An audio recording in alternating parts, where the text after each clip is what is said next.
আসসালামু আলাইকুম। সবাই কেমন আছেন? আশা করি সবাই অনেক অনেক ভালো আছেন। আজকে আমি কাঁচা আম দিয়ে ভীষণ মজাদার 4টি ভিন্ন স্বাদের আচার তৈরি করে দেখাবো। এভাবে এই আচারগুলো তৈরি করে আপনারা বছর জুড়ে সংরক্ষণ করে রেখে দিতে পারবেন। প্রথমে আমি তৈরি করব কাঁচা আমের কক্সবাজার স্টাইলে বার্মিজ আচার। তারপর তৈরি করব কাঁচা আমের ললিপপ। এটা খেতে কিন্তু খুবই মজাদার হয়, বাসায় অবশ্যই একদিন ট্রাই করে দেখবেন। তারপর তৈরি করব কাঁচা আমের কাশ্মীরি আচার। তারপর তৈরি করব কাঁচা আমের মুরব্বা। এভাবে একবার হলো আচারগুলো ট্রাই করে দেখবেন, ইনশাল্লাহ আপনাদের কাছেও খুবই ভালো লাগবে। অনেকেরই ধারণা আচার তৈরি করা খুবই কঠিন, একদমই না। একবার যদি এইভাবে আচার তৈরি করা শিখে যান তাহলে আপনারা ঝটপট এইভাবে আচারগুলো তৈরি করে নিতে পারবেন। এখন কথা না বাড়িয়ে দেখে নেই আমি কিভাবে কাঁচা আমের এই আচারগুলো তৈরি করলাম। প্রথমে আমি তৈরি করে দেখাবো কাঁচা আমের বার্মিজ আচার। কিভাবে খুব সহজে আপনারা এই কাঁচা আমের বার্মিজ আচারটা বানাবেন সেটাই আজকে আপনাদের সাথে শেয়ার করব। এই আচারটা বানাতে প্রথমে এখানে নিয়ে নিলাম আম। এখানে আমি প্রায় 1 কেজি পরিমাণ আম নিয়ে নিছি। এখন আমি এই আমটাকে ভালো করে ছিলে নেব। আমটাকে এমনভাবে ছিলতে হবে যেন সবুজ অংশ না থাকে।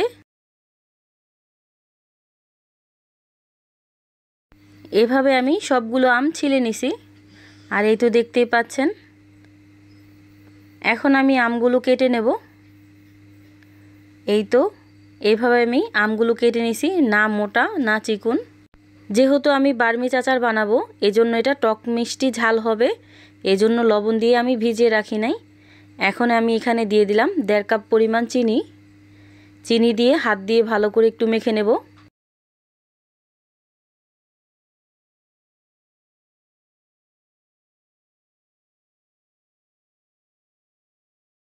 ভালো করে মেখে আমি রেখে দেব চিনিটা গলে যাওয়া পর্যন্ত। এই তো দেখতেই পাচ্ছেন চিনিটা কিন্তু একটু গলে গেছে।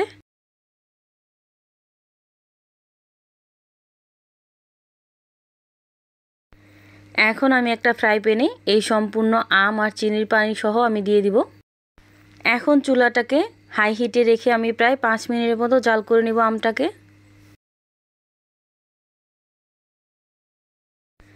এই তো 5 মিনিট হয়ে গেছে আর আমটাও কিন্তু সম্পূর্ণ সেদ্ধ হয়ে গেছে। এই অবস্থায় বেশি নাড়াচাড়া করলে আমটা ভেঙে যাওয়ার সম্ভাবনা থাকতে পারে। এখন আমি ছাঁকনি দিয়ে ছেঁকে এই আমটা উঠিয়ে নিব।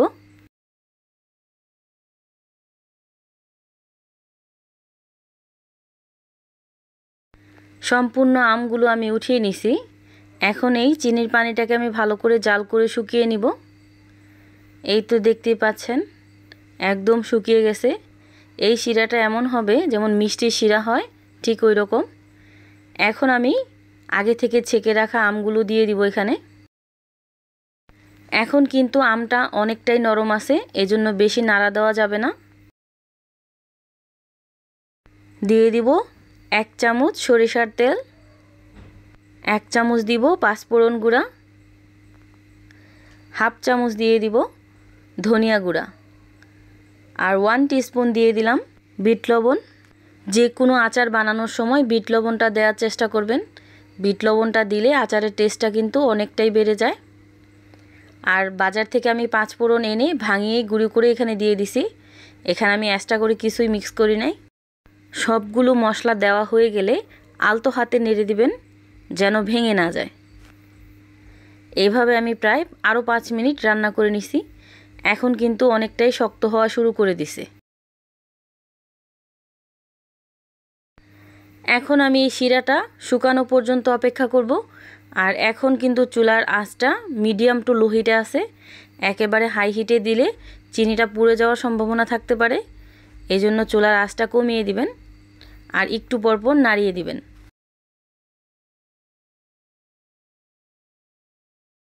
জাল করতে করতে আচারের শিরাটা কিন্তু একদমই শুকিয়ে গেছে। এখন কিন্তু আমি চুলাটা অফ করে দিছি। এই আচারটা যেহেতু টক ঝাল মিষ্টি, এখানে কিন্তু ঝালের পরিমাণটা এখনও দেওয়া হয় নাই। এখন আমি এখানে কিছুটা পরিমাণ চিলি ফ্লেক্স দিয়ে দিব। আপনারা চাইলে একটু বাড়িয়ে বা কমিয়ে দিতে পারেন। এখন আবার একটু ভালো করে মিশিয়ে নিব। চুলাটা কিন্তু এখন অফ আছে। চুলাটা বন্ধ করার পরেও কিছুটা পরিমাণ তাপ আছে, ওই তাপেই কিন্তু এখনও হইতেছে। এখন আমি ঠান্ডা হওয়ার পর পরিবেশন করব। ঠান্ডা হওয়ার পর আপনারা যে কোনো একটা শুকনো বয়মে ভরে রেখে দিতে পারেন। এটা কিন্তু রোদ্রে দেওয়ারও কোনো ঝামেলা নেই। আর দীর্ঘ সময় পর্যন্ত থাকবে, একদমই নষ্ট হবে না। আর আচারটা ব্যবহার করার সময় একদমই হাতের ব্যবহার করবেন না, হাত ধরা ছাড়া চামচ দিয়ে তারপরে এই আচারটা ধরবেন। হাত দিয়ে ধরলে কিন্তু আচারটা তাড়াতাড়ি নষ্ট হয়ে যায়। আর এই তো দেখতেই পাচ্ছেন আচারটা কিন্তু অনেকটাই শক্ত আছে। আচারটা কিন্তু প্রথমে অনেকটাই নরম ছিল। এই আচারটা খেতে কিন্তু মাশাআল্লাহ খুব ভালো লাগে। অবশ্যই বাসায় একদিন ট্রাই করবেন আর বানিয়ে আমাকে কমেন্ট করে জানাবেন আপনাদের কাছে কেমন লাগছে। কাঁচা আমের ক্যান্ডি, কাঁচা আম থাকতে থাকতে একদিন এই ক্যান্ডিটা বানিয়ে দেখবেন, ইনশাল্লাহ আপনাদের কাছেও ভালো লাগবে। এখন দেখে নেই আমি কিভাবে এই কাঁচা আমের ক্যান্ডিটা বানাইছি। কাঁচা আমের ক্যান্ডি বানাতে এখানে আমি 4টা আম নিয়ে নিছি। এখন আমি এই আমটাকে ভালো করে একটু ছিলে নেব। আমটাকে আমি ছিলে ধুয়ে নিছি। এখন আমি এই আমটাকে কেটে নেব। আমটাকে আমি সাইড থেকে কাটবো, আমটার কিন্তু আঠি নেওয়া যাবে না। এই তো এইভাবে আমি এবার লম্বা লম্বা করে কেটে নেব। আমি কিভাবে আমটাকে কাটতেছি দেখেই নিশ্চয়ই বুঝতে পারতেছেন। ঠিক এইভাবে আপনারা আমটাকে কেটে নেবেন। একইভাবে আমি 4টা আমি সাইড থেকে কেটে এভাবে নিয়ে নিছি। এখন আমি একটু পানি দিয়ে ধুয়ে নেব। আগে থেকে কিন্তু আমি ধুয়ে রাখছিলাম, তারপর আমি একবার এভাবে ধুয়ে দেব। একটা ফ্রাই প্যানে আমি পর্যাপ্ত পরিমাণ পানি দিয়ে দিলাম। দিয়ে এখন আমগুলোকে সেদ্ধ করে নেব। আমটাকে প্রায় 5 মিনিটের মতো ফুটিয়ে নেব লবণ দিয়ে। এই পর্যায়ে লবণটা দিয়ে দিবেন, কারণ পরে আর লবণ দেওয়া যাবে না। এই তো 5 মিনিট হয়ে গেছে। এখন আমি ঢাকনাটা উঠিয়ে সবগুলো আম আমি একটা ছাঁকনিতে উঠাই নিব।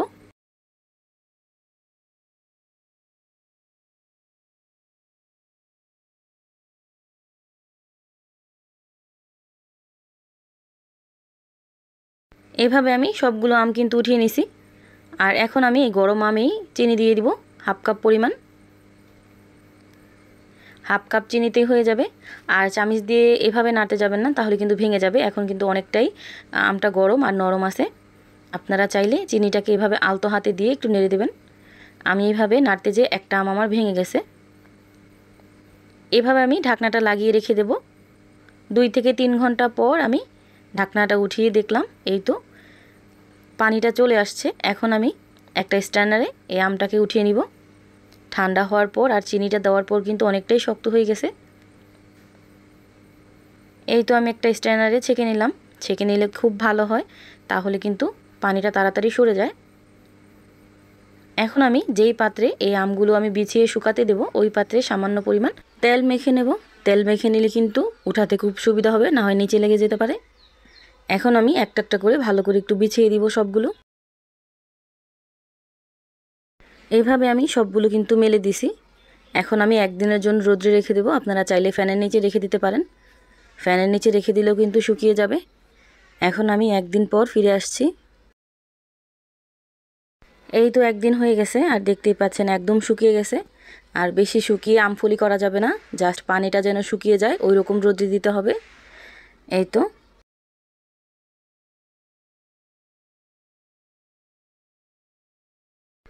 এখন আমি সবগুলো একসাথে করে নেব।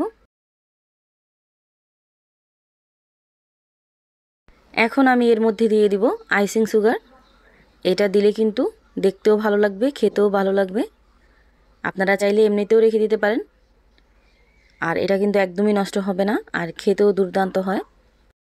কাঁচা আম শেষ হওয়ার আগে এইভাবে ক্যান্ডিগুলো বানিয়ে কিন্তু আপনারা সংরক্ষণ করে রেখে দিতে পারেন। অথেন্টিক কাঁচা আমের মুরব্বা। কিভাবে এই মুরব্বাটা বানালে একদম পারফেক্ট হবে, ভেঙে যাবে না, আর দীর্ঘ সময় সংরক্ষণ করে রেখে দিতে পারবেন, সেটাই আজকে আপনাদের সাথে শেয়ার করব। কথা না বাড়িয়ে এখন দেখে নেই আমি কিভাবে এই কাঁচা আমের মুরব্বাগুলো বানাইছি। এই মুরব্বাটা বানাতে প্রথমে এখানে আমি 5টা আম নিয়ে নিছি। আর আম 5টা আমি একই সাইজের নেওয়ার চেষ্টা করছি। একই সাইজের মুরব্বার আমের নিলে মুরব্বাগুলো দেখতে খুব সুন্দর হয় বা ভালো লাগে। এখন আমি আমগুলোকে একটা পিলার দিয়ে ছাড়িয়ে নিব।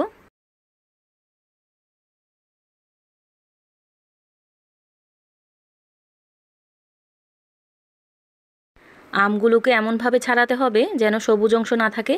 এই তো দেখতেই পাচ্ছেন ছাড়ানোর পরও যে সবুজ অংশগুলো আছে ওগুলোকেও আমি কেটে বাদ দিয়ে দিতেছি। এইভাবে আমি সবগুলো আম কিন্তু কেটে নিছি। আর কেটে আমি নর্মাল পানিতেই ভিজিয়ে রাখছি। এখন আমি এই আমগুলোকে টুকরো করে নেব। চাকু দিয়ে কাটা সম্ভব না, আমি বটি দিয়ে কেটে আবার ফিরে আসছি। আর মুরব্বা বানানোর সময় সব সময় শক্ত আমটাই নেবেন, মানে আঠিওয়ালা আম। আঠিওয়ালা আম নিলে কিন্তু মুরব্বাটা একদম পারফেক্ট হয়। এই তো আমি কিন্তু আমগুলো কেটে নিছি আর আঠিটাকে ফেলে দিছি। এখন আমি এই আমটাকে কেচে নেব। যতটা সম্ভব ভিতর পর্যন্ত কেচে নিতে হবে। আপনারা চাইলে খেজুর কাঁটাটা কুচিয়ে নিতে পারেন বা টুথপিক দিয়ে। এমনভাবে আমটাকে কুচাতে হবে যেন প্রত্যেকটা আমের গায়ে এই কুচানোটা লাগে। আমি কিভাবে কুচিয়ে নিছি দেখে নিশ্চয়ই বুঝতে পারতেছেন। কুচানোটা যদি ভালো না হয় তাহলে কিন্তু চিনি শিরাটা একদমই ভিতরে প্রবেশ করবে না, আর একদমই টকগুলো বের হবে না। ভিতর পর্যন্ত টকটা যে থাকে ওই টকটা কিন্তু ফালাই দিতে হয়। আমি একটু হাত দিয়ে চাপ দিয়ে দেখাচ্ছি। হাত দিয়ে চাপ দিলে যদি দেখেন রসটা বের হইতেছে আমের, তাহলে বুঝতে পারবেন যে আমটা ভালো মতো কুচানো হয়ে গেছে। এভাবে কিন্তু আমি সবগুলো আম কুচিয়ে নিছি। এখন আমি পর্যাপ্ত পরিমাণ পানি দিয়ে দিলাম, দিয়ে দিব 2 চামচের মতো লবণ। এখন এই লবণ পানি দিয়ে সারা রাত আমি এই আমটাকে ভিজিয়ে রাখবো। আপনাদের হাতে সময় কম থাকলে আপনারা 5 থেকে 6 ঘন্টা রেখে দিতে পারেন। এভাবে রেখে দিলে কিন্তু আমের ভিতরে যেই রসটা থাকে টক, ওইটা কিন্তু বের হয়ে যায়। আর এই তো সারা রাত রেখে দেওয়ার পর সকালে আমি এই পানিটাকে ফালিয়ে দিব।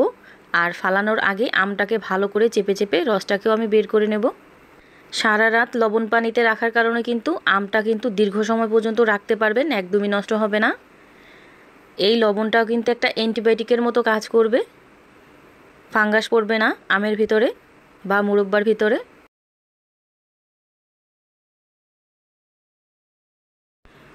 এই আমটাকে যতক্ষণ পর্যন্ত সাদা পানি বের হবে ততক্ষণ পর্যন্ত আমটাকে ভালো করে ধুয়ে নিতে হবে। এখন যে আমটা আমি চিপড়িয়ে হাত দিয়ে রাখতেছি, এই আমটার গায়ে যেন একটুও পানি না থাকে এমনভাবে চিপড়িয়ে বের করতে হবে। এভাবে আমি ভালো করে চিপড়িয়ে একটা বোলে রেখে দিছি। এখন আমি দিয়ে দিব 1.5 কাপ পরিমাণ চিনি। চিনির পরিমাণটা চাইলে আপনারা আর একটু কমিয়ে দিতে পারেন, কিন্তু মুরব্বায় কিন্তু চিনির পরিমাণটা একটু বেশিই লাগে। এখন আমি দিয়ে দিব গরম মশলা। গরম মশলাটা দিলে কিন্তু মুরব্বার সুন্দর একটা ফ্লেভার আসে বা ভালোও লাগে। এভাবে আমি হাত দিয়ে মেখে আবার আমি রেখে দেব, রেস্টে রেখে দেব প্রায় আধ ঘন্টার মতো, মানে যতক্ষণ পর্যন্ত চিনির পানিটা না ছেড়ে দেবে।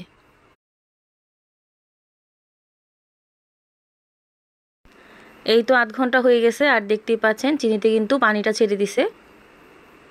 এখন আমি এই সম্পূর্ণ মিশ্রণটা একটা ফ্রাই প্যানে নিয়ে নিব। এই তো সম্পূর্ণ মিশ্রণটা আমি একটা ফ্রাই প্যানে নিয়ে নিলাম। আর বলে থাকা যে চিনিগুলো, এই চিনিগুলো কিন্তু কেচি কুচি আমি দিয়ে দিব। এখন আমি চুলাটাকে জ্বালিয়ে ঢাকনা দিয়ে ঢেকে রেখে দেব প্রায় 5 মিনিটের মতো। আর চুলার আঁচটা কিন্তু মিডিয়াম হিটে রাখবো, একদম হাই হিটে করা যাবে না। এই তো 5 মিনিট হয়ে গেছে, এখন আমি ঢাকনাটা উঠিয়ে নিব। 5 মিনিটের থেকে বেশি সেদ্ধ করা দরকার নেই, কারণ আমটা জাল করতে করতে এমনিতেই অনেকটা সেদ্ধ হয়ে যাবে। এখন আমি সবগুলো আমকে উল্টিয়ে দিব। ওই পিঠটাতে যেহেতু আমাদের শিরাটা বেশি প্রয়োজন, এই জন্য আমি সবগুলো আম ওইভাবে উল্টে দিলাম। এখন আমি আবার একটু ভালো করে নেড়ে চেড়ে দেব। এভাবে কিছুক্ষণ নাড়ার পরে আমি আবার আমগুলো আবার উল্টা করে দিছি। এভাবে আমি প্রায় আরও 5 মিনিট জাল করে নেব মিডিয়াম হিটে। আর মাঝে মধ্যে নিচ দিয়ে একটু নাড়া দিয়ে দিবেন যেন পুড়ে না যায়। আস্তে আস্তে জাল করলে সুন্দর কিন্তু একটা কালার আসে। আর আমি কিন্তু এখানে কোনো রকম ফুড কালার ব্যবহার করি নাই। আর আমগুলো দেখতে পাচ্ছেন কতটা সুন্দর কালার হয়েছে। এভাবে আমি মিডিয়াম হিটে আরও প্রায় আধ ঘন্টার মতো জাল করে নিব। একদম মিডিয়াম হিটে করতে হবে, আর যত জাল করব তত কিন্তু সুন্দর একটা কালার আসবে। আমের মুরব্বাটা কিন্তু একদম পারফেক্টলি রেডি হয়ে গেছে। এখন আমি চুলাটাকে অফ করে এভাবেই রেখে দেব ঠান্ডা হওয়ার জন্য। এখন যেই রকম দেখতেছেন, ঠান্ডা হলে কিন্তু কালারটা আরও চেঞ্জ হয়ে যাবে। এই তো ঠান্ডা হয়ে গেছে, এখন আমি ঢাকনাটা উঠিয়ে নিব। এইভাবে রেস্টে রেখে দিলে কিন্তু চিনির শিরাটা আমের মুরব্বার ভিতর খুব ভালোভাবে প্রবেশ করে। আর এই তো দেখতেই পাচ্ছেন আমের মুরব্বাগুলো কিন্তু কালারটা আরও সুন্দর হয়ে গেছে। আমি কিন্তু কোনো রকম ফুড কালার এখানে ইউজ করি নাই। আর দেখতেই পাচ্ছেন ন্যাচারালভাবে কত সুন্দর একটা কালার এসেছে। চিনির পরিমাণটা যদি পারফেক্টলি দেন তাহলে আপনাদের মুরব্বার কালারটাও ঠিক এরকম হবে। মুরব্বা বানানোর সময় যদি বেশি মুরব্বা হয় তাহলে বড় একটা ফ্রাই প্যান নেবেন বা কড়াই, যেটাই নেন, বড় একটা ফ্রাই প্যান বা কড়াই নেবেন, তাহলে কিন্তু মুরব্বাগুলো ভেঙে যাবে না।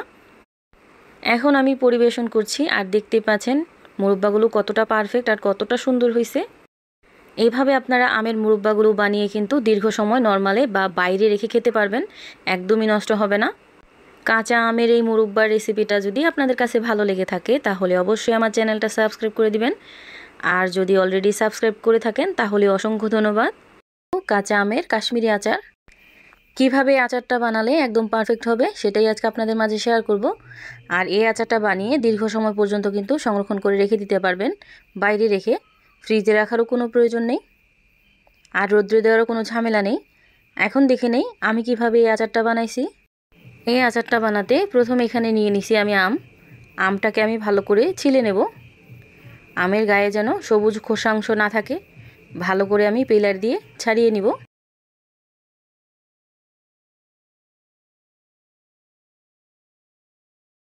এইভাবে আমি সবগুলো আম ছাড়িয়ে নিব। আর এখানে প্রায় 1 কেজি পরিমাণ আম আছে, কাঁচা আম। এই তো ভালো করে পিলার দিয়ে আমি ছাড়িয়ে নিছি। এখন আমি এই আমগুলো বটি দিয়ে কেটে আবার ফিরে আসছি। আপনারা চাইলে চাকু দিয়ে কেটে নিতে পারেন। এই তো আমি এভাবে কেটে নিছি, একটু মোটা করে কাটছি, বেশি পাতলা করি নাই। এখন দিয়ে দিলাম এখানে লবণ পানিতে আমি অনেকটা সময় ভিজিয়ে রাখবো। আর চাকু দিয়ে উপরটা একটু এভাবে কেচে কেচে দিব, তাহলে কিন্তু চিনিটা ভালো করে ভিজবে। এইভাবে আমি সবকটা আমি কেচে নেব। সবকটা আম কাঁচানোর পরে আমি আবার পানি পাল্টিয়ে লবণ দিয়ে এভাবে ভিজিয়ে রাখছিলাম। এভাবে আমি প্রায় 2 ঘন্টার মতো ভিজিয়ে রাখছিলাম। এখন আমি এই আমগুলোকে একটা ছাঁকনিতে উঠিয়ে নিব।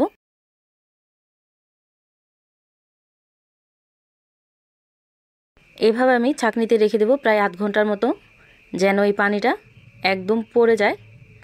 আপনারা চাইলে একটা টিস্যু দিয়ে এই পানিগুলো মুছে নিতে পারেন।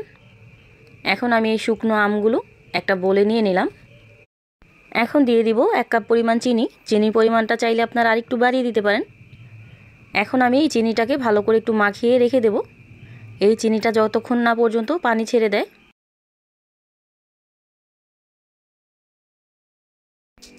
এখানে আমি নিয়ে নিছি আদা কুচি। এখানে আমি আদাটাকে লম্বা লম্বা করে কুচি করে নিছি। আর এখানে নিয়ে নিছি আমি শুকনো মরিচের দানা ফালাইয়া এভাবে জাস্ট একটু কেটে নিছি পাতলা পাতলা করে। আদা কুচিটা না দিলে কিন্তু কাশ্মীরি আচারের টেস্টটাই আসবে না। আর এই শুকনো মরিচটা দেখেন কিভাবে কেটে নিছি। এখন এদিকে এই আমগুলো কিন্তু চিনি থেকে পানি ছেড়ে দিছে। এখন আমি এই সম্পূর্ণ আমটাকে ভালো করে একটু নেড়ে চেড়ে ফ্রাই প্যানে দিয়ে দিব।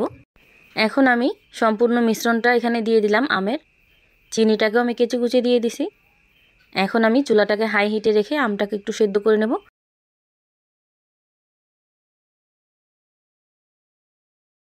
এই তো আমটা কিন্তু সেদ্ধ হয়ে গেছে। এখন আমি এই আমটাকে উঠিয়ে রাখবো আর এই চিনির যে শিরাটা আছে ওই শিরাটা এখানে রেখে দেব। এভাবে করলে কিন্তু আমটা একদমই নষ্ট হবে না বা ভেঙে যাবে না।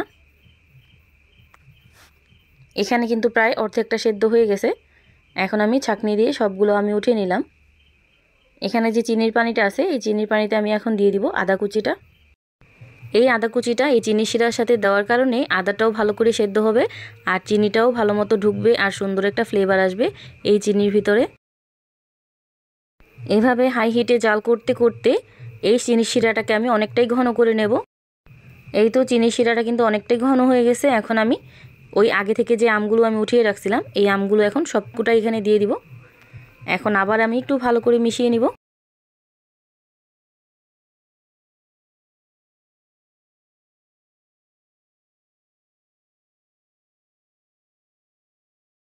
এখন আমি দিয়ে দিব অরেঞ্জ ফুড কালার। চাইলে আপনারা এটা স্কিপ করতে পারেন।